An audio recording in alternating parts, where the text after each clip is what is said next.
Alex Abella is the Cuban-born author of the book, Soldiers of Reason, the RAND Corporation, and the Rise of the American Empire. He was allowed exclusive access in the RAND Corporation archives. What he found was mad scientists, behaviorists, and hawkish generals who were intent on starting World War III and fleecing the American people on the way. Once he was a skeptic of the subject of conspiracy theories in the New World Order, but after his work with the RAND Corporation, he is now convinced that this top-secret think tank has been pulling the strings of American government for at least 60 years. Hi, I'm Alex Abella. I'm the author of Soldiers of Reason, the RAND Corporation, and the Rise of the American Empire. This was a book that came out in 2008, and it's basically is a history of the RAND Corporation and its influence on American history and basically, I guess, world history. In a way, what I say in the book is that we're all the bastard children of RAND, and we don't even know it. Originally, the RAND Corporation was an offshoot of the Air Force, which wanted to recreate the Manhattan Project. As you recall, the Manhattan Project was when civilians and the military got together to create the atomic bomb. After World War II ended, a general named General Henry Arnold wanted to make sure that that same combination of civilian scientists and military know-how got together so as to be able to create new weapons. They went on then to develop this particular organization, which is to be called eventually RAND, which stands for Research and Development. Now, RAND originally was supposed to be only to go into the theoretical things, sort of like developing plans for intercontinental ballistic missiles, and to develop new weapons of destruction. Ultimately, it expanded into other fields. It expanded into social science, it expanded into history, it expanded above all into economics.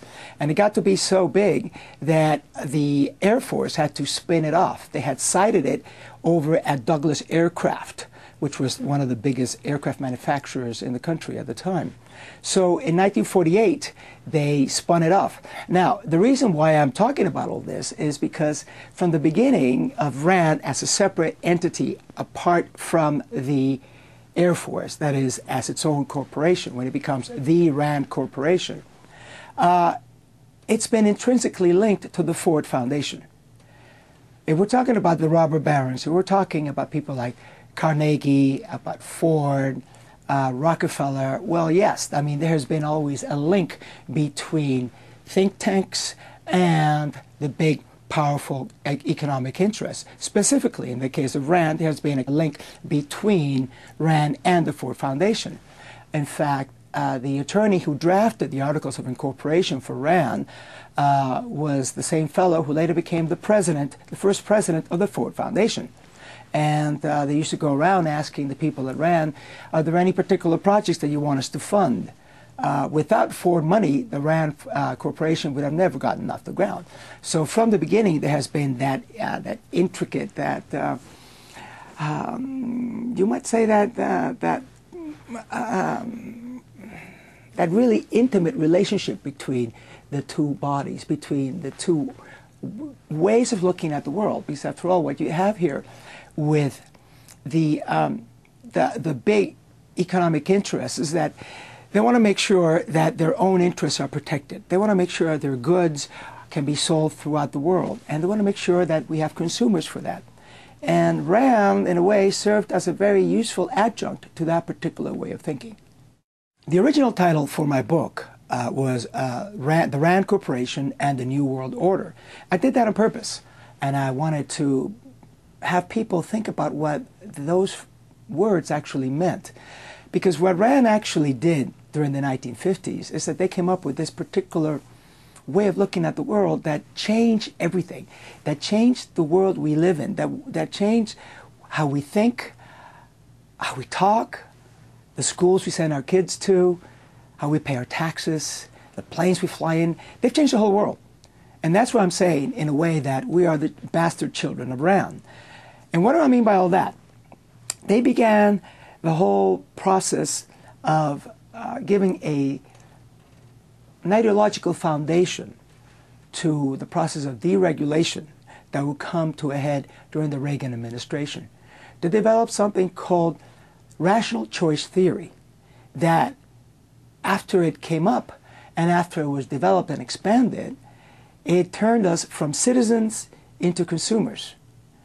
And instead of having rights and responsibilities, we became consumers with choices in a world where what really counts is what they call the consumer sovereignty, or the sovereignty of the consumer, where what counts is not what we do or who we believe in or what God we pray to, but how much money we're going to spend and what's in it for me. In a way, it changed the whole physiognomy of America and, by extension, the rest of the world. Obviously, my book deals mostly with the RAND Corporation, and the Ford Foundation is sort of like an offshoot of the whole thing. But I do know that at the time that the RAND Corporation was founded, like I said, the first president of the Ford Foundation was one of the founders of the RAND Corporation. And their goals are very similar. Their goals were to have a world in which you have technocrats running everything. One of the founders of RAND, one of the main intellectual luminaries of RAND, was a fellow named John Williams, who was the head of the mathematics department. And he believed in preemptive nuclear attacks in the Soviet Union, and he believed in bringing about a one-world government that would be run by technocrats like himself, by people who would be following what he called the rule of reason, which would be all right if only that reason was controlled by ethics. Unfortunately, neither in the world of RAND nor in the world of that Ford Foundation at the time was there much call for an ethical point of view of what our life is supposed to be all about. Instead, it was going to be a world in which efficiency was all, in which men almost became substitute machines. And if you look at the early history of RAND, matter of fact, that's one of the reasons why they went into the social sciences, because they couldn't figure out how to deal with people. People are messy. People are not rational at bottom. But the people at RAND and the people at the Ford Corporation thought that humans are rational and that what guides our actions is self-interest. Of course, you and I both know that's not the case. We love our children. We love our family. We love our country. Sometimes we are even willing to give our life for a fellow human being, even though we may not know him. Now, all those principles are denied by the doctrines of rational choice theory that came out of RAND. There's no place for that in the worldview of both the Ford Foundation and the RAND Corporation at that time of the early 50s. Humans are messy. Humans are complicated. Humans are both rational and irrational. I believe at bottom, we're all irrational, and that we use rationality as a tool to achieve ends that in and of themselves are not rational. Rational choice began as a way of countering Marxist doctrine. You may not recall this, but at the end of the Second World War, during the late 40s, early 50s, there was a great deal of pessimism in the Western world. People really thought that capitalism was going to die, basically, that communists were going to win, and that there was no way to stop the dialectical progress of humanity, so to speak, to borrow some of the terminology of the communists, that there was a certain way that history developed, and that all that we could do was, bend our heads and say, okay, Lord, here we go. That was not the case, obviously. But the United States had to come up with a theory that would legitimize the individualist perspective on life that the United States has always had and that Western civilization had. So there was an economist named Kenneth Arrow that was hired by the RAND Corporation to come up with what they called a utility function for the Soviet Union. The Soviet Union was a very closed society. We had some spies. We didn't have that much information about it.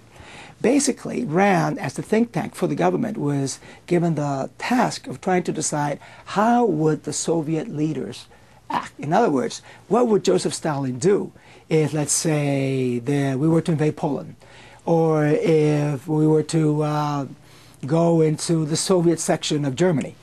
How would they react? So therefore, they gave him this particular assignment, which was to assign what they call a utility function. How would the leaders of the Soviet Union react given a particular crisis with the Western world? So what Arrow did is that he took it from a perspective of a mathematician, and he assigned certain values to his research.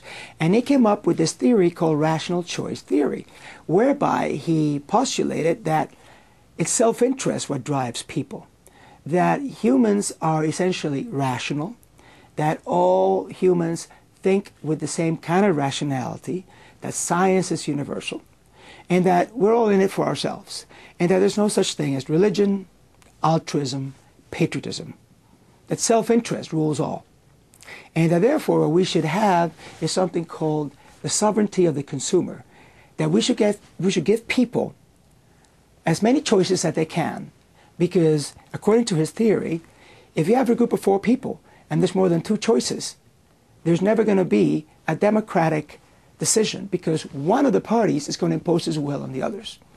Now, I know to us that sounds like nonsense, because obviously we live in a democracy, or what comes as close as we can to being in one, and we do believe in majority rule, but according to these axiomatic principles that Mr. Arrow developed, there is no such thing, that there's always the tyranny of a particular party over another. So therefore, in order to countervail that, and thus to countervail Marxist doctrine, he came up then with the theory of rational choice. Rational choice then became the foundation for all the deregulation that happened during the Ronald Reagan era, and even before, during Carter. Because after all, if people are only in things for themselves, then there's no such thing as a politician acting for the good of the country. So therefore, it's all self-interest. So therefore, we have to do things in such a way that everybody will get the most benefit out of it. Therefore, we have to deregulate things, because we have to see what do we get out of this, and it would be unnatural to expect people to actually give things to others, because after all, that's not what human nature is all about. So that became the foundation, for deregulating industries and for basically the mess that we find ourselves in. RAND obviously didn't just develop rational choice. I mean, obviously RAND was created to create new weapons of mass destruction, so to speak. So they were extremely instrumental in the development of intercontinental ballistic missiles. They were also extremely instrumental in the creation of the hydrogen bomb as well. And as the 50s went on, they were involved with NASA. Matter of fact, they were one of the first people to propose an orbiting Earth station, an orbiting satellite station around the Earth.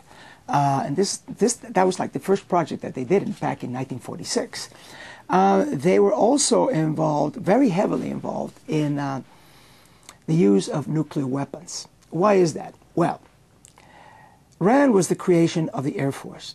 The Air Force at the time was the golden child of the military services in the United States, because they were entrusted with the ultimate weapon, the atomic bomb, and later the hydrogen bomb, because they were transported by airplanes. Intercontinental ballistic missiles had not been developed yet. So therefore, RAND was involved in this brand new form of looking at warfare. One of the first things that RAND tried to do was to come up with a theory of general warfare, a theory of how warfare should be applied, what should be done, and of course, it didn't work, because there's no such thing as a general theory of warfare. There might be something like that in physics, but certainly not in war. So therefore, that went by the wayside. So therefore, what RAND began to do is to do special localized studies. And one of the things that they did was called the basing study, which highlighted how the United States would have been susceptible to a sneak Soviet attack that would have destroyed our country, basically. Would have destroyed not only our planes sighted in Europe with all the nuclear weapons, but they would have been able to come in under the radar, and just like the Japanese did in Pearl Harbor, they would have been able to attack the United States.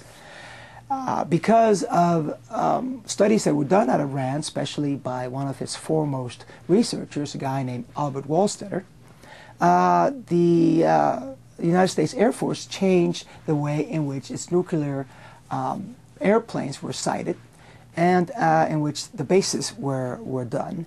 And therefore, it changed the way in which nuclear bombs and nuclear weaponry were handled. Not only that,